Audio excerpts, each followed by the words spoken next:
வஅலமு நீங்கள் அறிந்து கொள்ளுங்கள் அன்னமா அம்வாலுக்கும் அவுலாதுக்கும் ஃபித்னா உங்களுடைய செல்வம் உங்களுடைய பிள்ளைகள் உங்களுக்கு சோதனை என்பதை புரிந்து கொள்ளுங்கள்.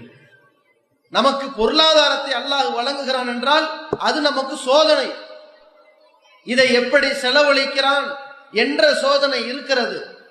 இந்த பொருளாதாரத்தை தக்க வைத்துக் கொண்டு பெருமை அடிக்கிறானா, கஞ்சத்தனம் செய்கிறானா, தர்மம் செய்துவிட்டு சொல்லி காட்டுகிறானா, வீண் விரயம் செய்கிறானா, அல்லது இந்த பொருளாதார தன்னிறைவை தக்க வைத்துக் கொள்வதற்காக ஹராமான வழியிலே பொருளாதாரங்களை ஈட்டுகிறானா, அல்லது பிற மக்களை இழிவாக கருதுகிறானா என்றெல்லாம் ஏராளமான சோதனைகளை உள்ளடக்கித்தான் ஒருவனுக்கு பொருளாதாரம் வழங்கப்படுகிறது. ஒருவனிடமிருந்து பொருளாதாரம் பறிக்கப்படுவதும் சோதனை தான். இந்த நேரத்தில் என்ன செய்கிறான்? யாசகம் கேட்கிறானா, திருடுகிறானா, கொள்ளையடிக்கிறானா?